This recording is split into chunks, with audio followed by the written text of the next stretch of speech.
Canada में इन दिनों Lawrence Bishnoi gang का नाम फिर से सुर्खियों में है। कनाडा की मीडिया रिपोर्ट के मुताबिक बिश्नोई गैंग ने वहां की पुलिस को एक धमकी भरी चिट्ठी भेजी है, जिसमें उसने दावा किया है कि गैंग के पास 1000 से ज्यादा ऐसे लोग हैं जो किसी भी वक्त कहीं भी टारगेट सेट कर सकते हैं, शूट कर सकते हैं, किलिंग कर सकते हैं। लॉरेंस साबरमती की जेल में बंद है, लेकिन कनाडा में वो कयामत ढा रहा है। क्या है पूरी कहानी, स्पेशल रिपोर्ट दिखाते हैं, देखिए जरा।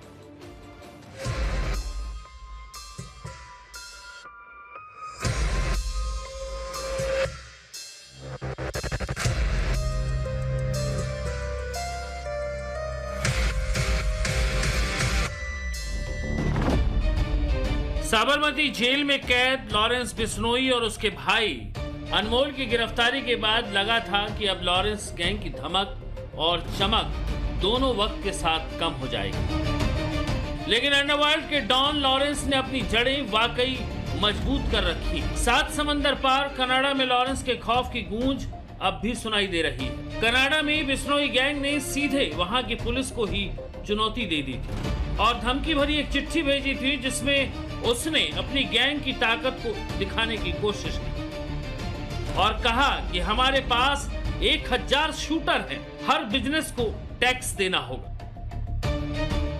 ये खबर कनाडा के मीडिया के हवाले से आई है।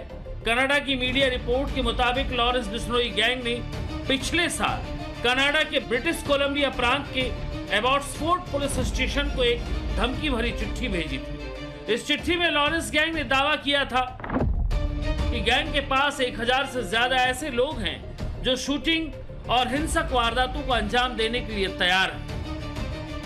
दरअसल कनाडा में डिपोर्टेशन की एक सुनवाई के दौरान एडमाउंटन पुलिस के अधिकारी कांस्टेबल केविन सेंट लुइस ने इस खत के बारे में खुलासा किया। उन्होंने बताया कि 13 अगस्त 2025 को एबॉट्सफोर्ड पुलिस स्टेशन में ये लेटर आया था, जिसमें इस गैंग ने खुद को बड़े क्रिमिनल ऑर्गेनाइजेशन के तौर पर पेश किया था। इस दौरान पुलिस अधिकारी ने बताया कि चिट्ठी में लिखा गया था कि कनाडा में हर बिजनेस को अपना टैक्स देना होगा। अब लॉरेंस कोई सरकार तो है नहीं कि बिजनेसमैन से टैक्स वसूलेगा, लिहाजा जांच एजेंसियों का मानना है कि दरअसल लॉरेंस गैंग के टैक्स का मतलब एक्सटॉर्शन मनी से था। कनाडा पुलिस के मुताबिक लॉरेंस गैंग दक्षिण एशियाई समुदाय के कारोबारियों और लोगों को निशाना बना रहा है और गैंग उनसे मोटी रकम की डिमांड करता है। पैसे नहीं देने पर उनके घरों और दुकानों पर गोलियां चलाई जाती हैं। साल 2023 और 2024 में एपी डिल्लन और गिप्पी ग्रेवाल जैसे पंजाबी सिंगर के घरों पर फायरिंग की घटना को इस गैंग ने अंजाम दिया था। साल 2024 में सिद्धू मूसेवाला की हत्या के बाद लॉरेंस गैंग का खौफ कनाडा में गहराया, क्योंकि जिस बेरहमी से इस गैंग ने सिद्धू मूसेवाला की हत्या की थी, वो न सिर्फ पंजाब बल्कि कनाडा तक इसका असर था। लेकिन साल 2025 में जुलाई से अक्टूबर के बीच कनाडा के सूरे स्थित कॉमेडियन कपिल शर्मा के कैप्स कैफे पर 3 बार फायरिंग की गई। पहली 10 जुलाई को, फिर 7 अगस्त को और फिर 16 अक्टूबर को। लॉरेंस गैंग की लगातार गोलीबारी ने कनाडा में लॉ एंड ऑर्डर पर सवालिया निशान लगा दिए। कनाडा पुलिस के लिए लॉरेंस गैंग मुश्किल के साथ साथ चुनौती भी बन गया। एक्सटॉर्शन, गोलीबारी और आगजनी ने कनाडा के माहौल में असुरक्षा की भावना खड़ी कर दी और सितंबर 2025 में कनाडा सरकार ने लॉरेंस की गैंग को टेररिस्ट संगठन घोषित कर दिया। कनाडा पुलिस की जांच में ये सामने आया है कि लॉरेंस गैंग कनाडा में पढ़ने आए भारतीय छात्रों और टेम्पररी वर्क परमिट पर मौजूद युवाओं को अपने नेटवर्क में शामिल कर रहा है। अच्छी खासी रकम देकर ये शूटिंग जैसी वारदातों में इनका इस्तेमाल करता था। यहाँ तक कि कई युवाओं को गैंग प्रोटेक्शन, अपनापन और गैंग का हिस्सा बनने का लालच देकर भी जोड़ती है। लॉरेंस गैंग इसके लिए स्कूल और कॉलेज के आसपास के युवाओं को टारगेट करती है। एक्सटॉर्शन के ज्यादातर कॉल व्हाट्सएप के जरिए किए जाते थे। ज्यादातर कॉल में लॉरेंस बिश्नोई और गोली बराड़ का नाम लिया जाता था, लेकिन कनाडा पुलिस का कहना है कि ज्यादातर असल में उगाही के कॉल करने वाला जोरा सिद्धू नाम का गैंग का सदस्य था, जो कनाडा से बाहर रहकर व्हाट्सएप के जरिए लोगों को धमकियां दिया करता था। कनाडा की फेडरल पुलिस ने वॉइस मैचिंग टेक्निक से इसकी पहचान भी की है। एक बात और सामने आई कि जब से लॉरेंस और गोल्डी बराड़ के बीच दुश्मनी हुई और दोनों का गैंग अलग अलग हुआ, तब से इन लोगों ने एक्सटॉर्शन के तरीके में बदलाव किए। पहले उगाही के लिए फोन करके पैसे मांगे जाते थे, लेकिन बाद में सीधे घरों और दुकानों पर फायरिंग शुरू हो गई। हालांकि कनाडा पुलिस को कई कॉपीकैट गैंग से भी दो चार होना पड़ रहा है, जो लॉरेंस बिश्नोई गैंग का नाम लेकर डराने धमकाने का कारोबार कर रहे हैं। कनाडा पुलिस का कहना है कि कनाडा में ये network British Columbia, Alberta, Ontario और मैनिटोबा जैसे प्रांतों तक फैला हुआ है। जांच एजेंसियों को हथियार ट्रैक करने में भी दिक्कत पेश आती है, क्योंकि गैंग बहुत तेजी से एक प्रांत से दूसरे प्रांत में हथियार पहुंचा देता है। आलम यह है कि एक मामले में तो एक ही हथियार का इस्तेमाल 24 घंटे के भीतर दो अलग अलग प्रांतों में हुई फायरिंग में तक कर दिया गया। कनाडा सरकार ने पिछले साल लॉरेंस बिश्नोई गैंग को आधिकारिक तौर पर आतंकी संगठनों की सूची में डाल दिया था। दावा यह भी कि कनाडा की सुरक्षा एजेंसियां बिश्नोई गैंग पर खालिस्तानी नेता हरदीप सिंह निज्जर की हत्या समेत कई मामलों में नजरें रखे हुए हैं। हालांकि भारत सरकार इन आरोपों को खारिज कर चुकी है। कनाडा बॉर्डर सर्विस एजेंसी के मुताबिक मई 2026 तक उगाही और गैंग की एक्टिविटी से जुड़े 446 मामलों की जांच शुरू की जा चुकी है। 118 लोगों के खिलाफ देश से बाहर भेजने यानी डिपोर्टेशन के आदेश जारी किए गए हैं, जबकि 55 लोगों को पहले ही कनाडा से निकाला जा चुका है। अनुज मिश्रा के साथ ब्यूरो रिपोर्ट, टाइम्स नाउ, नव भारत। कनाडा में इन दिनों लॉरेंस बिश्नोई गैंग का नाम फिर से सुर्खियों में है। कनाडा की मीडिया रिपोर्ट के मुताबिक बिश्नोई गैंग ने वहां की पुलिस को एक धमकी भरी चिट्ठी भेजी है, जिसमें उसने दावा किया है कि गैंग के पास 1000 से ज्यादा ऐसे लोग हैं जो किसी भी वक्त कहीं भी टारगेट सेट कर सकते हैं, शूट कर सकते हैं, किलिंग कर सकते हैं।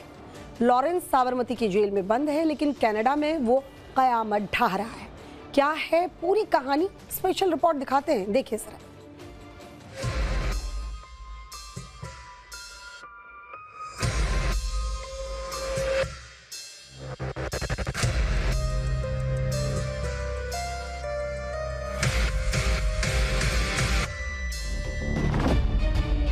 साबरमती जेल में कैद लॉरेंस बिश्नोई और उसके भाई अनमोल की गिरफ्तारी के बाद लगा था कि अब लॉरेंस गैंग की धमक और चमक दोनों वक्त के साथ कम हो जाएगी। लेकिन अंडरवर्ल्ड के डॉन लॉरेंस ने अपनी जड़ें वाकई मजबूत कर रखी। 7 समंदर पार कनाडा में लॉरेंस के खौफ की गूंज अब भी सुनाई दे रही है। कनाडा में बिश्नोई गैंग ने सीधे वहां की पुलिस को ही चुनौती दे दी थी और धमकी भरी एक चिट्ठी भेजी थी, जिसमें उसने अपनी गैंग की ताकत को दिखाने की कोशिश की और कहा कि हमारे पास 1000 शूटर हैं, हर बिजनेस को टैक्स देना होगा। ये खबर कनाडा के मीडिया के हवाले से आई है। कनाडा की मीडिया रिपोर्ट के मुताबिक लॉरेंस बिश्नोई गैंग ने पिछले साल कनाडा के ब्रिटिश कोलंबिया प्रांत के एबॉट्सफोर्ड पुलिस स्टेशन को एक धमकी भरी चिट्ठी भेजी थी। इस चिट्ठी में लॉरेंस गैंग ने दावा किया था कि गैंग के पास 1000 से ज्यादा ऐसे लोग हैं जो शूटिंग और हिंसक वारदातों को अंजाम देने के लिए तैयार हैं। दरअसल कनाडा में डिपोर्टेशन की एक सुनवाई के दौरान एडमाउंटन पुलिस के अधिकारी कांस्टेबल केविन सेंट लुइस ने इस खत के बारे में खुलासा किया। उन्होंने बताया कि 13 अगस्त 2025 को एबॉट्सफोर्ड पुलिस स्टेशन में ये लेटर आया था, जिसमें इस गैंग ने खुद को बड़े क्रिमिनल ऑर्गेनाइजेशन के तौर पर पेश किया था।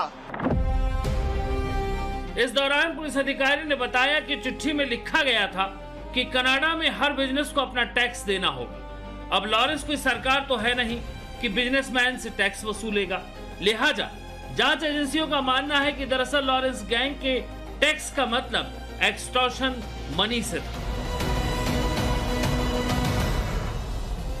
कनाडा पुलिस के मुताबिक लॉरेंस गैंग दक्षिण एशियाई समुदाय के कारोबारियों और लोगों को निशाना बना रहा है और गैंग उनसे मोटी रकम की डिमांड करता है। पैसे नहीं देने पर उनके घरों और दुकानों पर गोलियां चलाई जाती हैं। साल 2023 और 2024 में एपी ढिल्लन और गिप्पी ग्रेवाल जैसे पंजाबी सिंगर के घरों पर फायरिंग की घटना को इस गैंग ने अंजाम दिया था। साल 2024 में सिद्धू मूसेवाला की हत्या के बाद लॉरेंस गैंग का खौफ कनाडा में गहराया, क्योंकि जिस बेरहमी से इस गैंग ने सिद्धू मूसेवाला की हत्या की थी वो न सिर्फ पंजाब बल्कि कनाडा तक इसका असर था।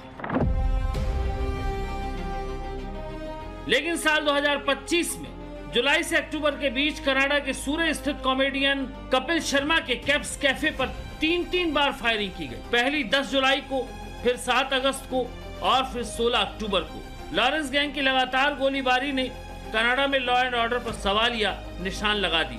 कनाडा पुलिस के लिए लॉरेंस गैंग मुश्किल के साथ साथ चुनौती भी बन गया। एक्सटॉर्शन, गोलीबारी और आगजनी ने कनाडा के माहौल में असुरक्षा की भावना खड़ी कर दी और सितंबर 2025 में कनाडा सरकार ने लॉरेंस की गैंग को टेररिस्ट संगठन घोषित कर दिया।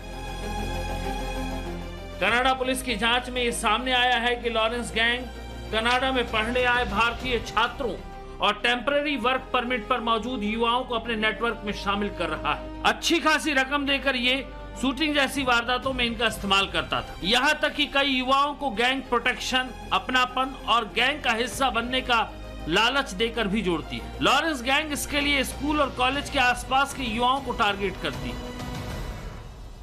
एक्सटॉर्शन के ज्यादातर कॉल व्हाट्सएप के जरिए किए जाते थे। ज्यादातर कॉल में लॉरेंस बिश्नोई और गोली बराड़ का नाम लिया जाता था, लेकिन कनाडा पुलिस का कहना है कि ज्यादातर असल में उगाही के कॉल करने वाला जोरा सिद्धू नाम का गैंग का सदस्य था, जो कनाडा से बाहर रहकर व्हाट्सएप के जरिए लोगों को धमकियां दिया करता था। कनाडा की फेडरल पुलिस ने वॉइस मैचिंग टेक्निक से इसकी पहचान भी की है।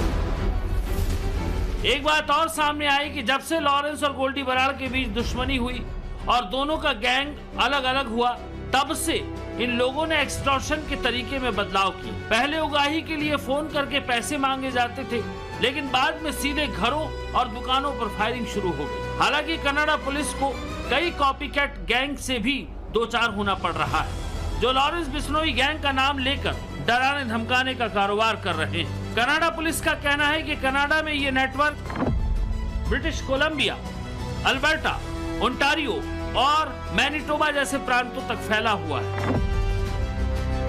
जांच एजेंसियों को हथियार ट्रैक करने में भी दिक्कत पेश आती है, क्योंकि गैंग बहुत तेजी से एक प्रांत से दूसरे प्रांत में हथियार पहुंचा देता है। आलम यह है कि एक मामले में तो एक ही हथियार का इस्तेमाल 24 घंटे के भीतर 2 अलग अलग प्रांतों में हुई फायरिंग में तक कर दिया गया।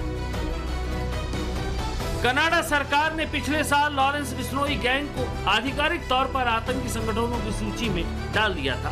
दावा यह भी कि कनाडा की सुरक्षा एजेंसियां बिश्नोई गैंग पर खालिस्तानी नेता हरदीप सिंह निज्जर की हत्या समेत कई मामलों में नजरें रखे हुए हैं। हालांकि भारत सरकार इन आरोपों को खारिज कर चुकी है।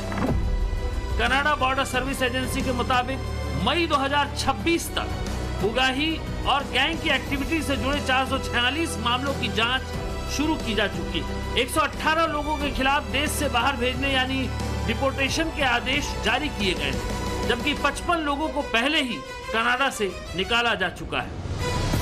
अनुज मिश्रा के साथ ब्यूरो रिपोर्ट, टाइम्स नाउ, नव भारत।